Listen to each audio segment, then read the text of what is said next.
Some of you probably have never heard of me before, never heard of our company before, but we're basically paid to make a large amount of change happen in a short period of time. That's what we get paid to do in the business world, and if it doesn't happen, then we don't get paid, which is pretty unusual in the consulting world. And basically, that's the attitude I want to take with you this morning. Although you're used to coming to church every Sunday, my whole deal is I want to just make sure that actual change occurs today, that it's not just a motivational thing, it's not inspirational. In one sense, I really don't care how you feel. I don't want you to take that harsh, but change is what I'm all about. So if you're up for that, that's the name of the game. Really, our whole thing is based on, if you want to write a couple scriptures down, if you're not used to writing in church, that's fine, but if you, I can see already there. And you don't have to flip to these because I'll come back to different ones. But Proverbs 23:7, I'm sure you all know it by heart. As a man or woman thinketh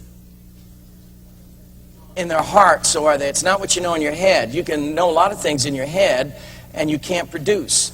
There are people with PhDs that can't get a job. They know stuff up here, but if you have up here, you know certain information, and you may appear smart, but if you Scripture, you can quote Scripture inside and out, sideways, up and down, and all around, but if you don't have it in your heart, then you're not going to create around you. And then the other one is Romans 12:2. Who knows Romans 12:2? Who said that first? Be he not, I'm old King James style. Be he not conformed to this world. Don't be limited by this world. Don't be confined by it. Don't live by its standards, but be he transformed by a renewing of the mind. Okay, now, renewing of the mind. That's kind of an interesting thing right there. Renew. Re is like repeat, right? Do-over. Kind of like I do in golf a lot. It's a do-over. So, how do you re something and be new at the same time? New is like fresh. It's like the first time. So the way that you renew is you have a revelation. It is new to you. It's not new, but it's new to you. That's how you and you knew all at the same time. It is also how you make large change happen in a short period of time. You do not make large change happen in a very short period of time by techniques, tools, skills, or by motivation. Motivation is great. It's exciting. I've been on stage with Zig Ziglar, Mark Victor Hansen, a lot of people that are household words, and a lot of things are great. You're all pumped up, and I don't care how pumped you up. If your car breaks down on the way home, you're no longer motivated. I don't care who you are. So I'm not against motivation. I'm not against how-tos. And Pastor Joe's saying, hey, this is how we do things here in this church. Don't blow them off next time and say, oh, we're not listening to you anymore, Pastor Joe. We learned from that Brian guy. We are not into how-tos anymore. Don't do that. He'll never have me back, all right? But it's how-tos are by themselves are not enough.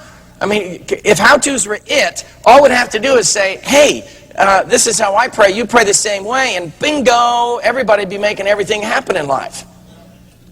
We take the best student, say, this is how I did it. We take the best salesperson, take the best husband, take the best wife, take the best parent, say, this is how I did it. You do it the same way.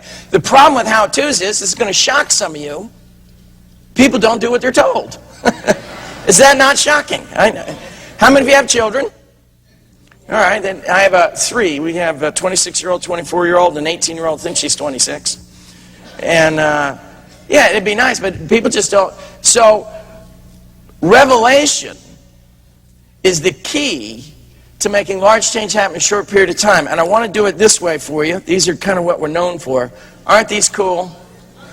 Come on. I know you wish you had a pair of these. Come on. Tell the truth. Come on. Imagine that when I was born 55 years ago, I came out of my mother's womb, and right off the bat, coming out of my mother's womb, first instant, I come out with a pair of tiny dark green sunglasses. Now, I'm not trying to, I know I just lost half the women in the audience. They said, this is obviously a guy talking. It's painful enough as it is. You don't need it. So it's an analogy, okay? It's an analogy. So, but imagine I come out of the womb, day one, and I'm wearing these tiny dark green sunglasses, and now imagine I've had them on 24 hours a day, 7 days a week, 365 days of the year. I have never, ever had them off in 55 years. Now, if I'm looking at, I'll take this gentleman here, balding head, tie. That's 7 people raise their hand. Third row here. What is your name, sir? Yes. Pardon? Kenneth, that's my dad's name. So now imagine Kenneth is there, and I've had these green glasses on for my whole life, 55 years, and I'm looking at his shirt. You may not be able to see his shirt, but what color would I say his shirt is? Green. Very good, right? You've had your coffee this morning, right? So you say it's green, all right? Now, Pastor Joseph's come along, and we're friends. He cares about me, and he's been around the block. I mean, it wasn't like he was born with a silver spoon in his mouth. He's had some life experience. He's wise. He wants to help me out. Let's say I'm part of this congregation. So he says, hey, Brian, Kenneth's shirt is really white. What would I tell Pastor Joseph? I say, man, I don't know what's going on with you, but any fool can see that's green. You better maybe you're getting old or something. You go get your eyes checked, because I'm telling you it's green. Now, you know Pastor Joseph, he can get excited, right? So let's say that he gets enthusiastic to try and help me out and convince me it's white. He goes, Brian, it's white! Would that change the color I'm seeing with Kenneth? Would it change my viewpoint? No, it would not. How about if he's very persistent, which you know he is? I live in Napa Valley area in California, north of San Francisco, where they make all the wine, right? So, good Christians. See, they're just helping the cause out. And so, it's a great business Jesus had, right? Turning water into wine. No overhead, man. I like that. Anyway, he calls me up every day for a year. He says, hey, Brian, is it Pastor Joseph? Oh, hi. Good to hear from you. Hey, remember Kenneth? Yes. You remember his shirt? Yes. Well, it's white, white, white, white, white, white, white, white, and he hangs up on me. Oh, some of you maybe felt like that. Would that change my viewpoint? It's hopeless. It's hopeless. I can even want to see it as white. I can't, as long as I got the glasses on. Now, if I discover there's something called glasses, and I start looking for them, and I bump into them, I lift them off. By the way, how long does that take? Take off a pair of sunglasses? A second? In a second or two, I have a revelation. Something is revealed to me I couldn't see seconds before, even if I had wanted to. If you get nothing else out of this morning, if you want to make a large amount of change, you want to double your net worth in a year? Some of you go, no, that's impossible. You want to double the amount that you're tithing to the church in a year. You want to double the amount of love that you're experiencing in life. You want to double the amount of people you bring to this church. It's not going to happen from a technique, a tool, a skill. It's going to happen by you having a revelation. You piercing a veil. Belief system. Here's what these are, belief systems. You piercing a belief system that's preventing you from seeing the solutions you already want. You don't need me, Marjanita, Joseph to motivate you. Come on, you wouldn't be here this morning unless you're already very motivated. You don't show up at this hour of the morning on a Sunday unless you're motivated.